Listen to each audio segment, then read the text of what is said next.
सभी गुरु भाई बहनों को सादर जय गुरुदेव। आज मैं लेकर आया हूं आप सभी लोगों को पूज्य पंकज जी महाराज जी के सत्संग के वीडियो में। और आज का वीडियो बहुत ही अद्भुत होने वाला है, क्योंकि पूज्य महाराज जी ने आज के इस वीडियो में बताया है। कहते हैं गुरु महाराज जी से जो आपने वादा किया है, कहीं वो वादा भूल तो नहीं रहे हैं। मानव जीवन में फंसने के बाद में ये जीवन किसके लिए मिला है और आप कहां पर इसको गंवा रहे हैं, आइए सुनिए पूज्य पंकज जी महाराज जी के मुखार बिंदु से। देश के कोने कोने से पधारे हुए सभी सत्संगी धर्म प्रेमी भाई बहनों को सादर जय गुरुदेव। प्रेमी भाई बहनों, आज होली का ये महापावन पुनीत पर्व है। ये सभी तीज त्योहार इस मकसद और उद्देश्य से मनाए जाते हैं ताकि हमारा आध्यात्मिक लक्ष्य, हमारी जीवात्मा का कल्याण, जो कि हमारे मानव जीवन का मूल ध्येय है, कहीं हम उसे भूल ना जाएं। इसीलिए हमारे भारत देश में हर पखवाड़े, हर महीने, हर सप्ताह कोई ना कोई तीज त्योहार बराबर आते रहते हैं, जिसका मूल उद्देश्य होता है कि हम उस परमेश्वर की सत्ता से धीरे धीरे नजदीक पहुँचें, जहां हमको सच्चा सुख और सच्ची शांति प्राप्त हो सके। प्रेमी भाई बहनों, आज के समय में हर इंसान सुख और शांति की खोज में लगा हुआ है। सुख और शांति को पाने के लिए कोई जंगलों की तरफ दौड़ता है, कोई पहाड़ों की तरफ दौड़ता है, कोई कहीं, लेकिन इस नाशवान जगत में ना सुख मिला और ना ही कभी मिल सकता। ये जो कुछ थोड़े बहुत सुख नजर आते हैं, ये क्षणिक हैं, और क्षणिक चीजों का सुख और आराम केवल क्षणिक ही हो सकता है। जितना इसके आने में हमें खुशी महसूस होती है, उतना इसके जाने में भी हमें दुख भी महसूस होता है। प्रेमी भाई बहनों, आप सभी लोग बुद्धिमान हो। अपनी अपनी बुद्धि से आप जरा स्वयं विचार करके देखिएगा।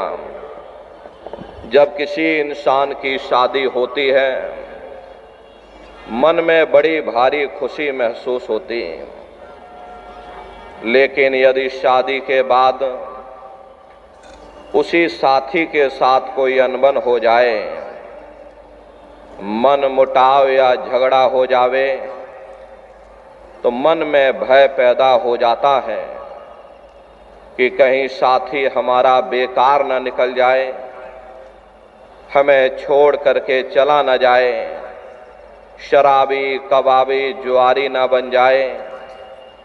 दुनिया भर का भय मन में समा जाता, दुनिया भर की चिंताएं मन में समा जाती। चिंता चिता समान, चिंता से बढ़ करके दुनिया में कोई दूसरा रूप नहीं। सो इस चिंता के कारण हम लोग फिर दुखी हो जाते हैं।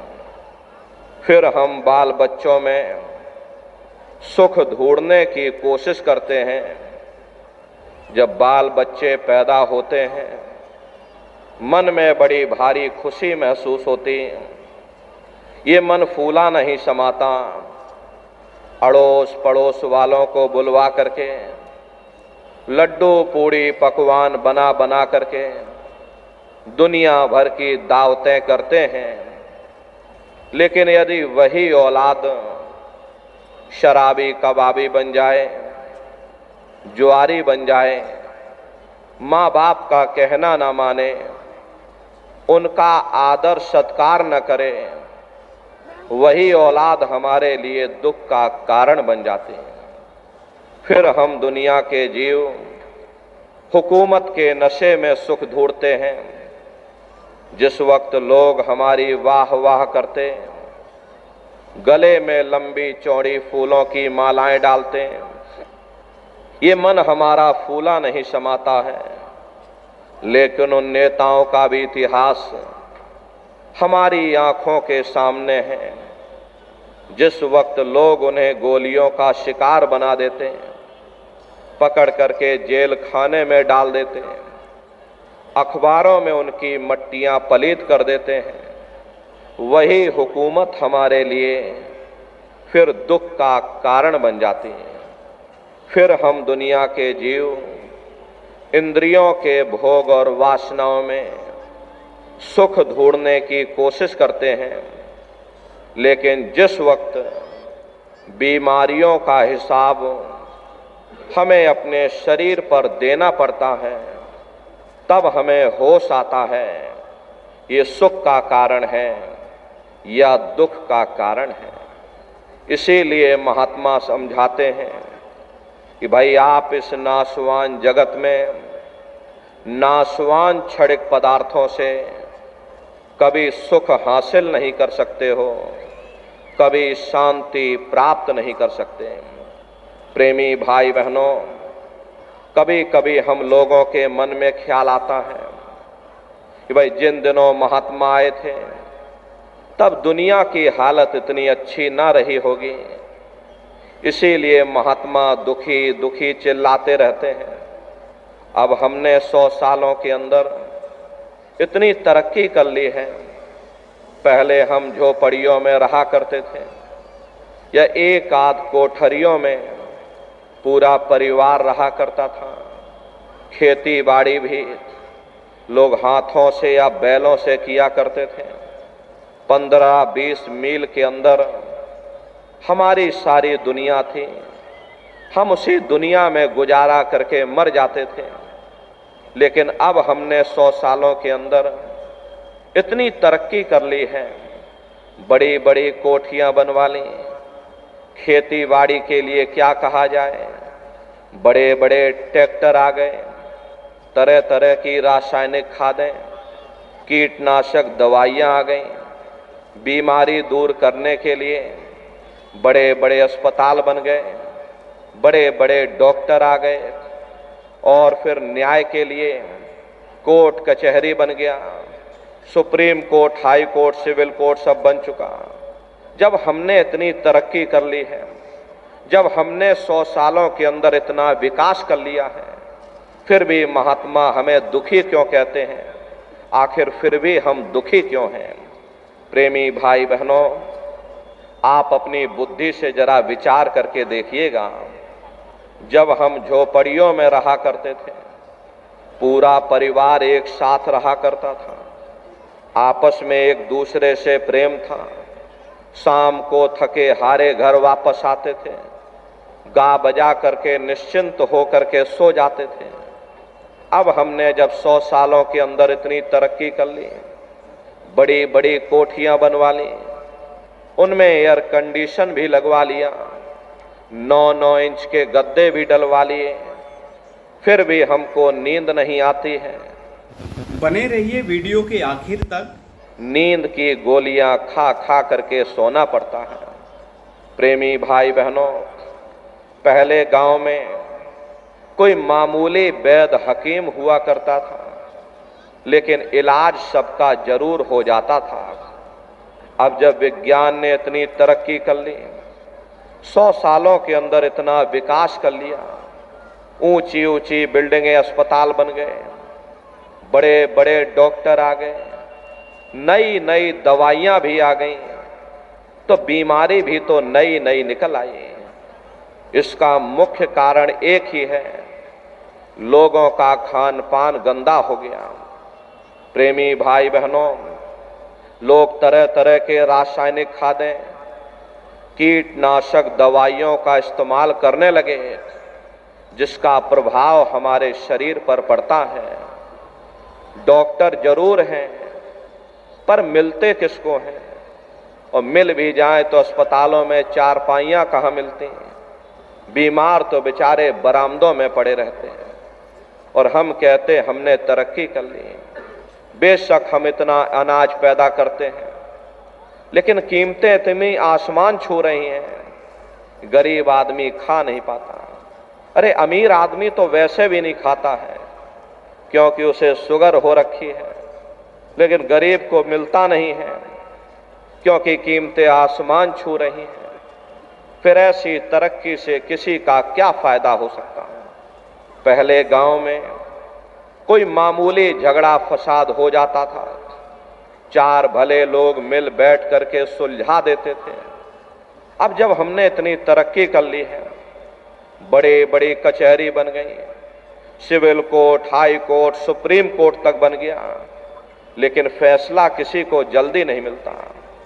आप कचहरियों में जाकर देखो, तीर्थों की तरह जमघट लगा हुआ, मानो कोई बहुत बड़ा तीर्थ स्थान हो। आप किसी से पूछ करके देखिए, यहां किसी को फुर्सत नहीं है। डॉक्टर को फुर्सत नहीं, जज को फुर्सत नहीं, वकील को फुर्सत नहीं, कारखानेदार को फुर्सत नहीं, उद्योगपतियों को फुर्सत नहीं। सबके चेहरे पर चिंता और तनाव की लकीरें हैं। फिर ऐसी तरक्की से किसी का क्या फायदा हो सकता है? प्रेमी भाई बहनों, ये तरक्की का कसूर नहीं है, ये हमारा अपना कसूर है। हम उन चीजों के कैदी बन गए। ये चीजें हमारे लिए बनी थी, ना कि हम उनके लिए बने थे। हम मशीनों के पुर्जे बन गए, मशीनों के मालिक न बन सके। हमको मालिक बनना चाहिए था। सबको रोटी मिलनी चाहिए थी, सबको कपड़ा मिलना चाहिए था, सबको मकान मिलना चाहिए था, सबका मन निश्चिंत होना चाहिए था। किसी के मन में चिंता और तनाव की लकीरें नहीं होनी चाहिए थी। घर में माँ बाप का सम्मान होना चाहिए था। समाज में प्रेम और सद्भाव की भावना रहनी चाहिए थी। यही तो जीवन में हर इंसान मांगता है। प्रेमी भाई बहनों, अगर जीवन में कीमतें और कदरें ना रहीं, फिर ऐसी तरक्की से किसी का क्या फायदा हो सकता? इसीलिए महात्माओं ने जब कहा था तब भी ठीक था, अब कहा तो अब भी ठीक है। दुनिया में न तब किसी को सुख मिला, न अब किसी को सुख मिल सकता। इसीलिए गुरु नानक साहब ने कहा, नानक दुखिया सब संसार। दुनिया के हर एक जीव अपनी अपनी जगह दुख और मुसीबतों से भरे हुए हैं। यही सहजोबाई ने कहा कि धनवंते सब ही दुखी, निर्धन है धन रूप, साध सुखी सहजो कहे, पायो भेद अनूप। जिसके पास धन दौलत है, जो राजा महाराजा हैं, जो सेठ साहूकार हैं, वे सब के सब दुखी हैं। उनको किस चीज का दुख है? बड़े बड़े जो दिस हैं लोग, तिनको व्यापे चिंता रोग। ये जो चिंता रोग है, उन्हें अंदर से खाए जा रहे हैं। सो इस चिंता के कारण बेचारे दुखी बन रहे हैं। और जिनको रोटी कपड़े मकान की फिक्र लगी हुई, उन गरीबों को दुखी होना ही होना। प्रेमी भाई बहनों, आप इस नाशवान जगत में नाशवान क्षणिक पदार्थों से कभी सुख हासिल नहीं कर सकते हो और कभी शांति प्राप्त नहीं कर सकते। एक बार हमारे गुरु महाराज कलकत्ता में एक विशाल पार्क बना हुआ, विक्टोरिया पार्क के नाम से, गुरु महाराज उसी बगिया में बैठे हुए थे। बगल से दो सेठ आए, दोनों सेठ गुरु महाराज के बगल में आकर बैठ गए। सामने देखा, एक माली घास काट रहा था। घास काटते काटते और माली को नींद आ गई और वह घास के ऊपर सो गया। दोनों सेठ आपस में बातचीत करने लगे कि देखो उस माली को, हमसे ज्यादा सुखी तो वह माली है, कम से कम उसे नींद तो आ रही, हम लोगों को नींद तक नहीं आती। नींद की गोलियां खा खा करके सोना पड़ता। गुरु महाराज उन सेठों की बात सुन रहे थे। गुरु महाराज बोले कि अरे भाई सेठ जी, तुमने अपने आप क्यों फैसला कर लिया? जाओ पहले माली से पूछ करके आओ क्या वो सुखी है या नहीं है। गुरु महाराज की बात को मान करके दोनों सेठ माली के पास गए, जगा करके पूछा कि भाई हमारे सवाल का जवाब दे दो, क्या तुम सुखी हो या नहीं हो? तो माली बोला, अरे बाबूजी, हम कहाँ सुखी हैं? सुखी तो देखो महलों में जो रह रहे, ऊंची ऊंची इमारतों में जो रह रहे, एयर कंडीशन में जो लोग रह रहे, वे लोग सुखी हैं, हम कहाँ सुखी हैं? गुरु महाराज उसकी बातों को सुन करके हंसने लगे। गुरु महाराज बोले कि देखो ये सेठ कह रहा कि माली सुखी है और माली कह रहा कि सेठ सुखी है, और वास्तविकता यही है, यहाँ कोई सुखी नहीं। ना सुख विद्या के पढ़े, ना सुख वाद विवाद, और साध सुखी सहजो कहे, जो लागे सुन समाद। ना आलिम फाजिम सुखी हैं, न गुणी ज्ञानी सुखी हैं, न बड़े बड़े विद्वान सुखी हैं। सुखी वही है जिसने दुनिया में से अपने मन को निकाल करके और मालिक के चरणों में लगाया हुआ। इसीलिए महात्मा प्रेम से समझाते हैं कि तजो मन यह सुख दुख का धाम। संतों महात्माओं ने इस नगरी को दुख और सुख की नगरी कहकर बयान किया, क्योंकि कोई इंसान आपको यहाँ ऐसा नहीं मिलेगा जिसको हमेशा सुख ही सुख प्राप्त हुए हो, या कोई इंसान आपको यहाँ ऐसा नहीं मिलेगा जिसको हमेशा दुख ही दुख प्राप्त हुए हो। 10 दिन दुख में गुजर जाते हैं तो थोड़ी बहुत सुख की श्वास भी आती है, और 10 दिन सुख में गुजर जाते हैं थोड़ा बहुत दुख का सामना भी करना पड़ता है। प्रेमी भाई बहनों, संत महात्मा इस नगरी को सुख की नगरी बनाने के लिए नहीं आते। अगर संतों महात्माओं का दुनिया में आने का यही एक लक्ष्य होता कि दुनिया सुख की नगरी बन जाए, तो अब तक जरूर बन जानी चाहिए थी। इतिहास गवाह है, हर कौम हर मजहब में, हर मुल्क हर वक्त में किस किस चोटी के महात्मा आए, लेकिन उनके आने के बावजूद ये दुनिया आज तक सुख की नगरी न बन सकी है। तो हम आप या क्या सोच करके बैठे हैं ये दुनिया सुख की नगरी बन जाएगी। प्रेमी भाई बहनों, ये दुनिया के कांटे बांटे हम चाहे कितने भी क्यों ना इकट्ठे कर लें, कभी कामयाब नहीं हो सकते। लेकिन अगर हिम्मत करके हम अपने पांवों में ही जूतियां पहन लें, तो दुनिया के कांटे हम पर असर नहीं कर सकते। ये सुख दुख की समस्याएं, ये सुख दुख के मसले न कभी किसी से हल हुए और ना ही कभी हो सकते। लेकिन महात्मा जिंदगी गुजारने का ऐसा सरल, ऐसा सुगम साधन और तरीका समझाते हैं जिस पर चल करके हमारा ध्यान सुख दुख की समस्याओं से परे चला जाता है। महात्मा कहते हैं कि लगो तुम अब चढ़कर सतनाम। अगर तुम सुख पाना चाहते हो, अगर तुम शांति पाना चाहते हो, तो सतनाम की खोज करो। क्योंकि जितना अरसा, जितना समय हमारा ध्यान मालिक की भक्ति में लगा रहेगा, हम दुनिया में 2-4 दिन जरूर सुख हासिल कर सकते हैं। और अगर हमारा ध्यान मालिक की भक्ति की तरफ से हट जाएगा, दुनिया प्रेमी भाई बहनों दुख का रूप बन करके खड़ी हो जाएगी।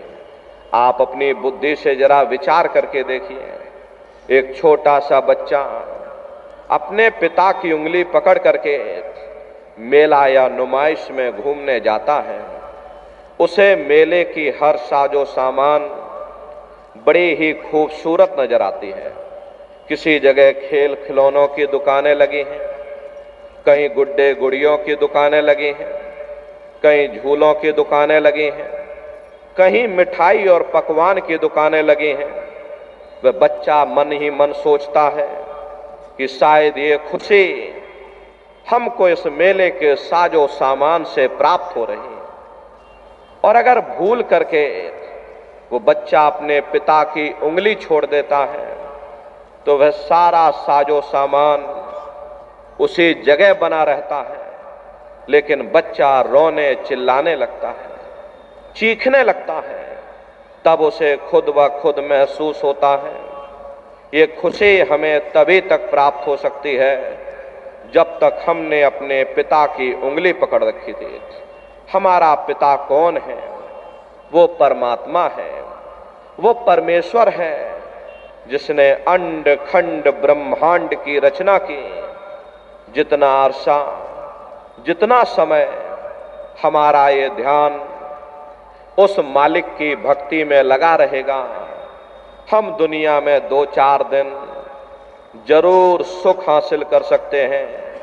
और अगर हमारा ध्यान मालिक की भक्ति की तरफ से हट जाएगा तो सारी दुनिया हमारे लिए दुख का रूप बन करके खड़ी हो जाएगी। इसीलिए प्रेमी भाई बहनों, महात्मा कहते हैं कि चारों तरफ से अपने ख्याल ध्यान को समेट करके अगर तुम वास्तव में सुख पाना चाहते हो, वास्तव में शांति पाना चाहते हो, तो चारों तरफ से अपने ख्याल ध्यान को समेट करके एक मन एक चित्त हो करके सुरत शब्द नाम की कमाई यानी उस परमात्मा की भक्ति करो।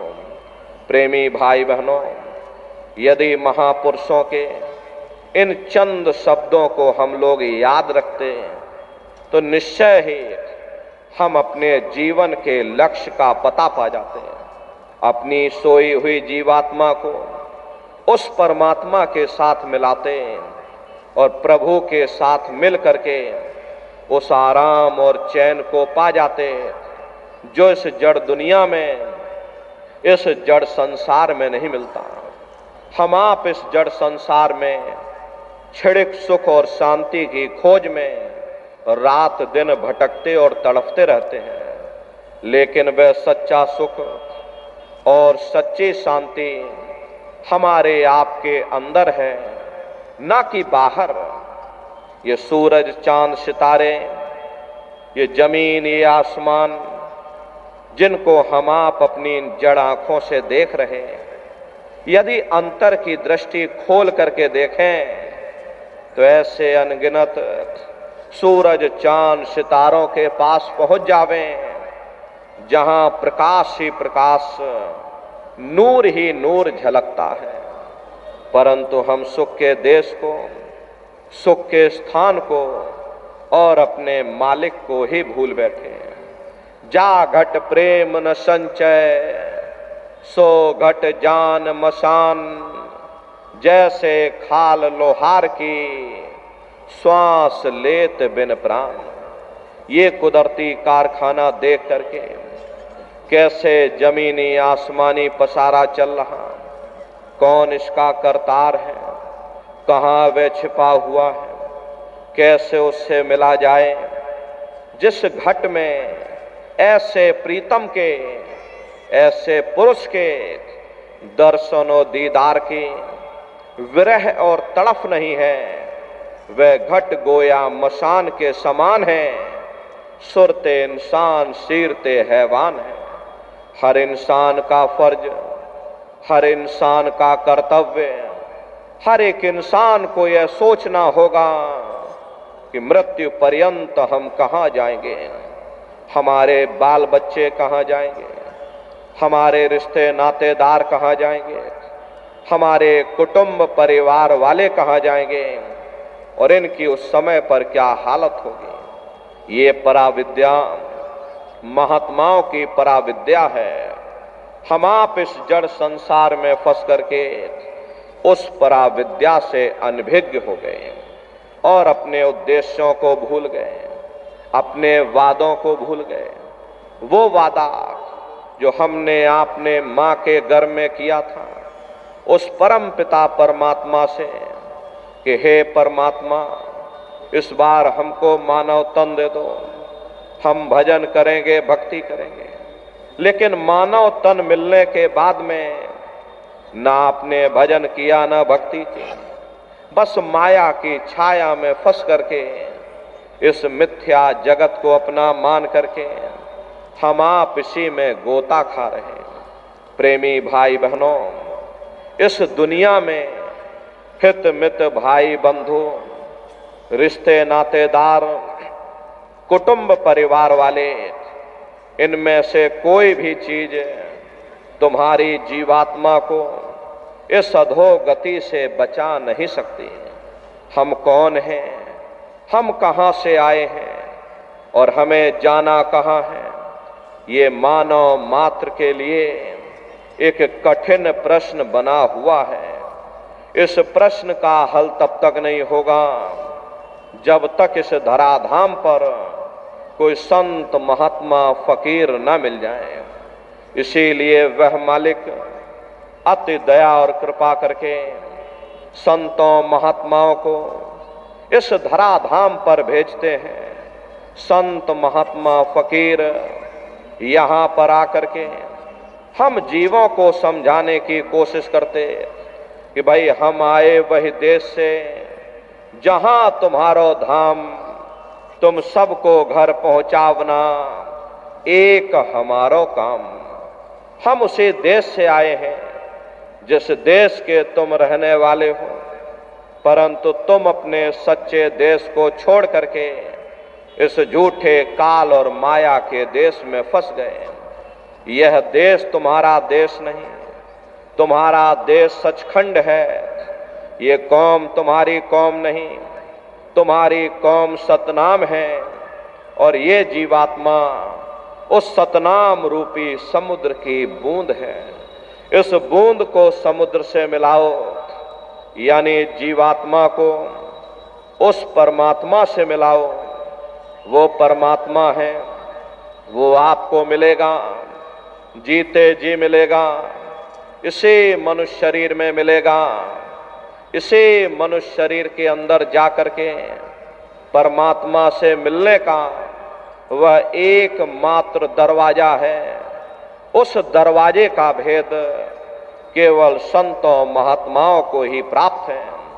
ये दुनिया के लोग, दुनिया की आवाम जनमानस दुनिया के ज्ञान को पढ़ करके अहंकार में डूबे रहते हैं कि हमसे बड़ा कोई ज्ञानी यहाँ नहीं है।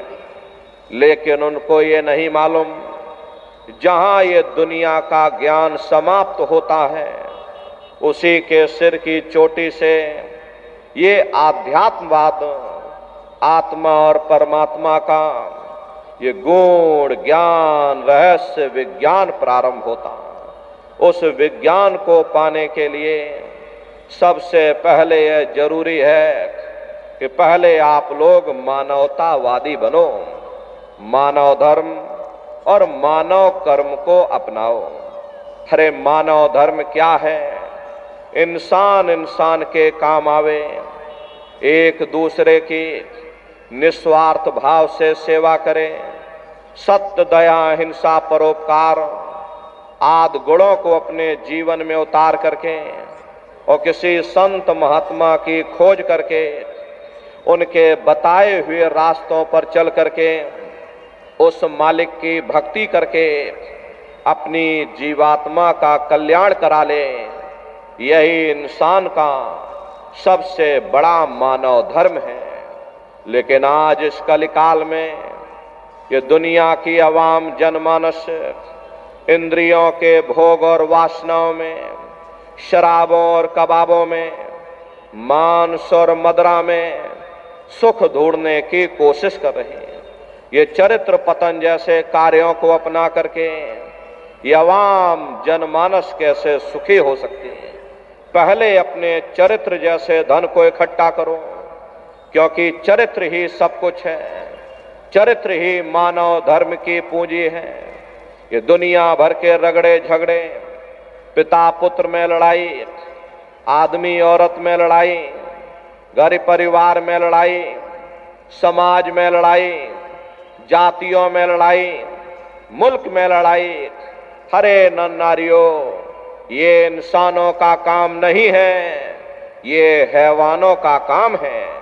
इसलिए पहले आप इंसान बनो, चरित्रवान बनो, महात्माओं के जरा नजदीक आओ, वे जो दया का प्रसाद दें उसे खुशी खुशी लेकर के अपने निज घर को जाओ, जहां न फिर जन्मना है और ना ही फिर मरना है।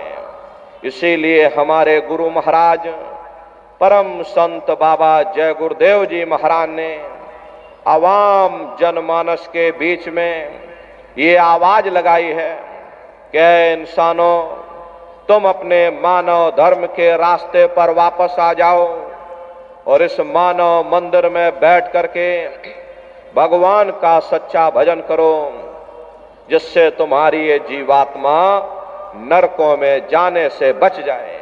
अरे हम माने ना माने, लेकिन संत महात्मा त्रिकालदर्शी होते हैं, वे सब कुछ जानते हैं। अगर हम उनके वचनों को मान जाएंगे तो हम लोग बच जाएंगे, नहीं तो खाई और खंदक में जाकर के गिर जाएंगे। इसीलिए अभी वक्त है उस मालिक से सच्ची प्रार्थना करने का, भगवान के सामने अपने गुनाहों की माफी मांगने का, धर्म मजहब के नाम पर लड़ने झगड़ने का नहीं, जात बिरादरी के नाम पर लड़ने झगड़ने का नहीं। अरे हमने बहुत लड़ लिया, बड़े बड़े झगड़े और फसादे की।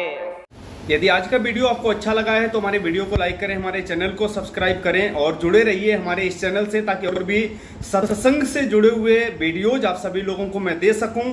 जय गुरुदेव।